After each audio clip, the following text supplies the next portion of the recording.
Everyone. This is Dr. Nicola. I'm back. Yes, I am. For some of you, if you're in education, you know where I've been. And if you're not into education or work in education field, any parts of educational field, if you have kids in school, you know where I've been. I've been on spring break. So I got a chance to recharge. I feel really ready to go. And as I stated before, as educators, we are in the final countdown. This is the final quarter of the school year, you might say. So we're on the home stretch. Usually around this time, I believe starting next week, we start milestone testing here in Georgia. But usually testing is around this time anyway, whatever state you're in. But I wanted to come on today because I want to invite everybody to next week, Wednesday on the 21st.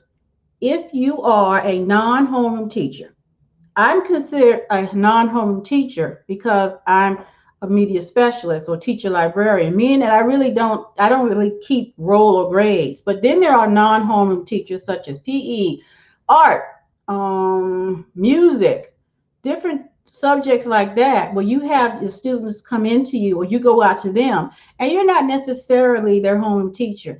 And I always equate it to or compare it to being working with kids and you're not their mother. I know it might sound deep to some people, but I do look at it that way. I look at teachers, homeroom teachers, as they're your parents.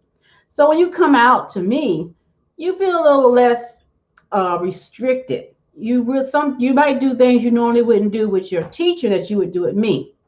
Now, some teachers, just like parents, put the fear of God in their kids. But I mean, fear of God meaning when you leave this classroom, you represent me. Full disclaimer, I don't really expect a teacher to have to do that. It would be nice if you would put the fear of God. Yeah, that's just the way I coined the phrase. Basically, the fear of God is that you're going to Dr. Gator's media center. You're going to Ms. Jones' art class or music class. I expect you to treat her with the same respect and behavior that you have here. Some teachers don't do that and they don't expect it. And there's nothing wrong with that because, hey, teachers got enough to do. So they're pretty much, if my kids are doing what I need them to do here, and I got to keep with all these different gears moving and everything, if I can just keep them straight, I'm not thinking about what they might do in your class. That's one side looking at it. So you have the teacher who live with the fear of God in their kids. They expect them to be, Then you have other teachers really not thinking about it like that, and there's no fault of theirs, none whatsoever. So you have to deal with, how do I handle the situation with behavior management or behavior modification? And that's what we're going to talk about next week, next uh, Wednesday, April the 21st at 6:30. So please join me so we can talk and share ideas, and I will give you a lot of pointers, different suggestions, different ways you could work with the homeroom teacher to help if you're having difficulty in the classroom with behavior or you need to modify some behaviors.